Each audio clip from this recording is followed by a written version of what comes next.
ओम श्री गणेशाय नमः। माता सरस्वती जी की जय। भवम भवानी सहितम नमामि। वह कपटी मुनि राजा के पुरोहित को उठा ले गया और पुरोहित का रूप बनाकर राजा के महल में आ गया। राजा ने योजना अनुसार 1,00,000 ब्राह्मणों को कुल सहित भोजन का निमंत्रण दे दिया। ज्यों ही राजा भोजन परोसने लगा, उसी समय कालकेतु की रची हुई आकाशवाणी हुई कि भोजन में ब्राह्मणों का मांस मिला है, रसोई में मांस बना हुआ है। समस्त ब्राह्मणों ने राजा प्रताप भानु को परिवार सहित राक्षस हो जाने का श्राप दे दिया। यहाँ तक की कथा आपने 50वें दिन तक सुनी। आज 51वां दिन। जय सिया राम। छत्र बंधु तय विप्र बोलाई, घालय लिए सहित समुदाय। ईश्वर राखा धर्म हमारा, जय हसी तय समेत परिवारा। संबत मध्य नास तव हो, जलदाता न रही कुल को। नृप सुनी श्राप विकल यति त्रासा, भय बहोरी बर गिरा आकाशा। विप्रहु श्राप विचारी न दीन्हा, नहीं अपराध भूप कछु कीन्हा। चकित विप्र सब मुनि नभ बानी, भूप गयौ जहाँ भोजन खानी। तहन असन नहीं विप्र सुआरा, फिरऊ राउ मन सोच अपारा। सब प्रसंग मही सुरन सुनाई, त्रसित परेऊ अवनी अकुलाई। भूपति भावी मिटई नहीं, जदपि न दूषण तोर। किए अन्यथा होई नहीं, विप्र श्राप यति घोर। हे नीच क्षत्रिय, तूने तो परिवार सहित ब्राह्मणों को बुलाकर उन्हें नष्ट करना चाहा था। ईश्वर ने हमारे धर्म की रक्षा की, अब तू परिवार सहित नष्ट होगा। 1 वर्ष के भीतर तेरा नाश हो जाएगा। तेरे कुल में कोई पानी देने लायक न रहेगा। शाप सुनकर राजा भय के मारे अत्यंत व्याकुल हो गया। फिर सुंदर आकाशवाणी हुई, हे ब्राह्मणों, तुमने विचार कर श्राप नहीं दिया। राजा ने कुछ भी अपराध नहीं किया। आकाशवाणी सुनकर सब ब्राह्मण चकित हो गए। तब राजा वहां गया जहां भोजन बना था। देखा तो वहां न भोजन था, न रसोइया ब्राह्मण ही था। तब राजा मन में अपार चिंता करता हुआ लौटा। उसने ब्राह्मणों को सब वृतांत सुनाया और बड़ा ही भयभीत और व्याकुल होकर वह पृथ्वी पर गिर पड़ा। हे राजन, यद्यपि तुम्हारा दोष नहीं है तो भी होनहार नहीं मिटता। ब्राह्मणों का शाप बहुत ही भयानक होता है, यह किसी तरह भी टाले नहीं टल सकता। अस कही सब मही देव सिधाए, समाचार पुरलोगन पाए। सोचहि दूषण दय वही तेहि, विचरत हंस काग किय के जेहि। उपरोहित ही भवन पहुँचाई, असुर ताप सही खबर जनाई।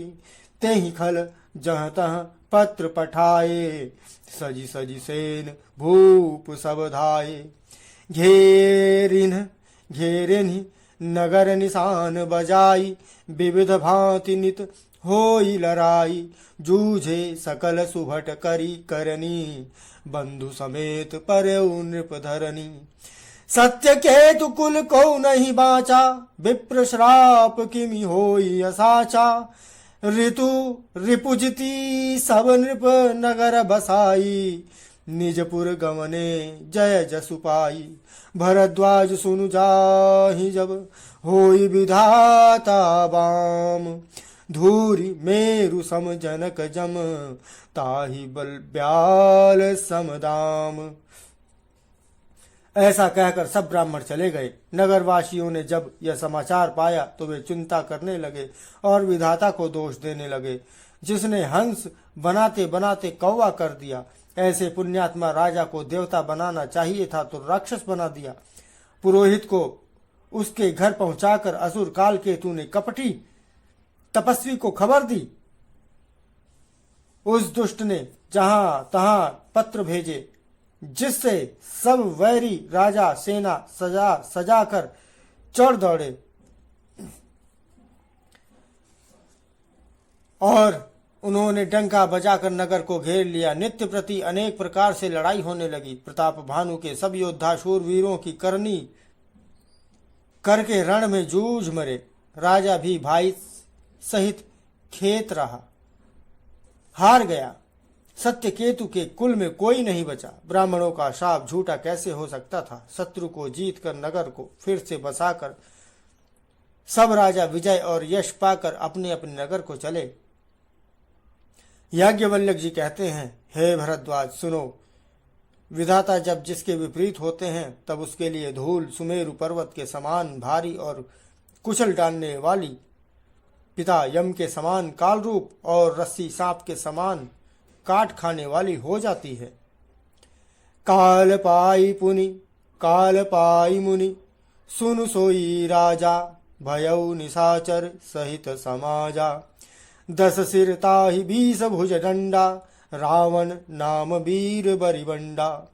भूप अनुज अरिमर्दन नामा, भयउ सुकुंभ करण बल धामा।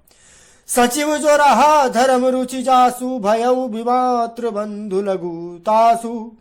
नाम विभीषण जहि जग जाना, विष्णु भगत विज्ञान निधाना। रहे जसुत सेवक नृप के रे, भय निशाचर घोर घनेरे। रहे तहां निशिचर भट भारे, ते सब सुरन समर संहारे। काम रूप खल जिनस अनेका, कुटिल भयंकर विगत विवेका। कृपा रहित हिंसक सब पापी, बरन न जाहि विश्व परितापी। उपजे यद्यपि पुलत्स्य कुल, पावन अमल अनूप। तदपि महीसुर श्राप बस, भय सकल अघरूप। हे मुनि सुनो, समय पाकर वही राजा परिवार सहित रावण नाम का राक्षस हुआ। उसके 10 सिर और 20 भुजाएं थी और वह बड़ा ही प्रचंड सूरवीर था। अरिमर्दन नाम का जो राजा का छोटा भाई था, वह बल का धाम कुंभकर्ण हुआ। उसका जो मंत्री था, उसका नाम धर्मरुचि था, वह रावण का सौतेला भाई हुआ। उसका विभीषण नाम था, जिसे सारा जगत जानता है। वह विष्णु भक्त और ज्ञान विज्ञान का भंडार था। और जो राजा के पुत्र और सेवक थे, वे सभी बड़े भयानक राक्षस हुए।